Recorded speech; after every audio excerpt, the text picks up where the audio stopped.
Hey everyone, Spin Pixie here, and today I just wanted to do a little video, just a couple of things.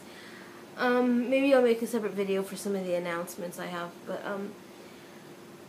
whew, today's been a week. Today's been a week. Yes, this week has been a week. Okay, so I'll start back. A couple months ago, I did a video called Birds of a Feather. You can find it on the channel. It was a really huge video for me because that week was the first, I want to say, it started off with the first real rededication I have done to Morrigan in years. I'd never really thought to actually do a rededication, but after reading some of the stuff I was reading, I felt like, it's a good time just to say, yeah, I'm still there, and I know you're still there, and, So, I did my rededication, and that was a huge week. Shortly the next morning, well, I'm not going to summarize the whole video, but go watch it. Basically, I ended up with some awesome hawk feathers, and I got a really powerful message that week about placement and fitting in and stuff like that. Just belonging, stuff like that. Well, anyway, so there was that, and then this week was just a really weird week for me. On Tuesday, I'm minding my own business. I'm walking to my bus stop, and I feel a plop, and I'm like, shit. I knew exactly what had happened. I just got crapped on by a bird. There's no mistaking. So it's all over my sweater, and it's in my hair, and, I'll spare you the details, but let's just say this. I'm a really resilient girl, because there was no bathrooms, and all I had was a bottle of water, bottle of hand sanitizer, some lotion, and a rubber band. So, thanks to the kindness of strangers, I was able to get napkins to clean myself off. And, wrap the shit up and go on and do what I do. And first chance I got after I got to work, I washed my hair 5 times. Because I was not going to go around all day with bird shit hair. So, that's that. And that happens. Then my week goes on. Tuesday morning, as I'm driving into work, my mom and I are driving, and this asshole proceeds to tailgate the crap out of her. They're just following entirely too close. I even have pictures, and then she got the last license plate number of this person. I'm going to attempt to show you. See, these are the pictures I was taking through the rear view mirror. See how close that little shit is to us? At first, I was like, great. But then when we noticed it was some female, we're like, we could take her. This person proceeded to tailgate my mom, so close throughout the entire drive almost to work. So anyway, at some point, she turned off and we were able to get her license plate. And I don't know what my mom did with it from there, but she was entirely too close. So anyway, when we parted ways, I was afraid that maybe this chick just kind of parked and waited to see when my mom came back the other way.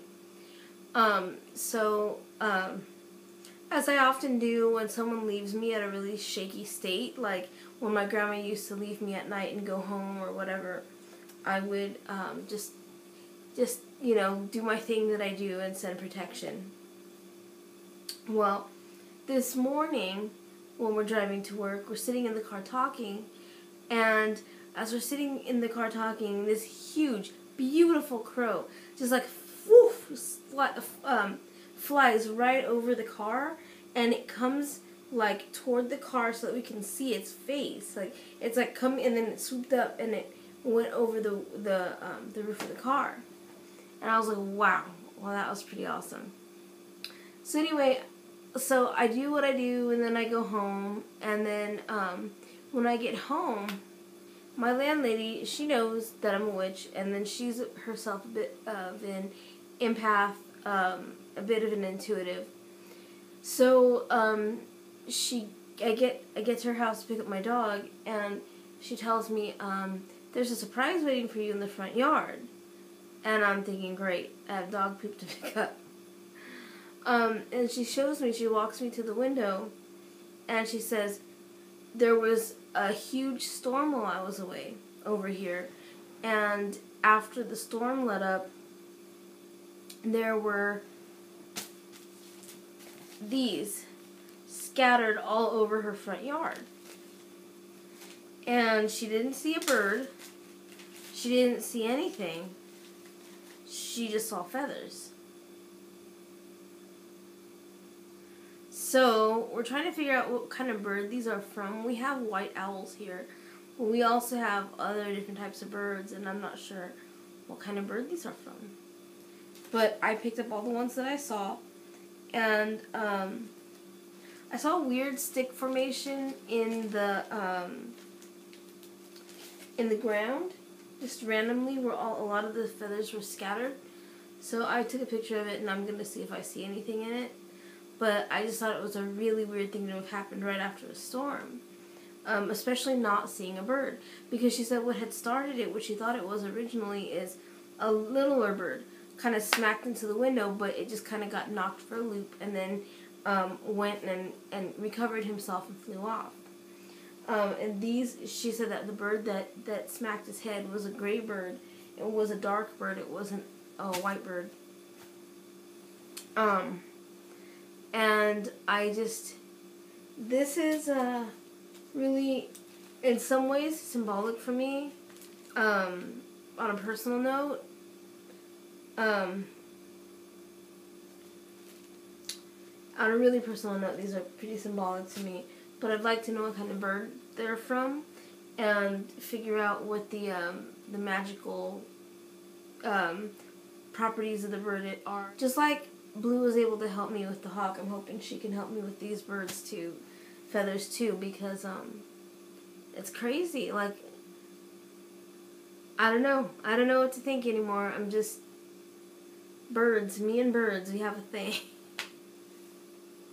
So yeah, I just thought I would share that with you guys. So I have to treat these feathers and do whatever I do. So I'm hoping that either Blue or Raven watching out there can tell me a good way to treat them, because last time I just did soap and water, but I don't know if that's the best way to do that. So I am open to suggestions. So anyway, so yeah, it's been a week. It's been a week about birds. So, stay tuned, guys, because I have some awesome video stuffs coming up and some announcements to make. So, yeah, stick around and enjoy my weird, wacky, magical life. So, yeah, I guess I will see you guys in the next one. Many blessings. Bye-bye.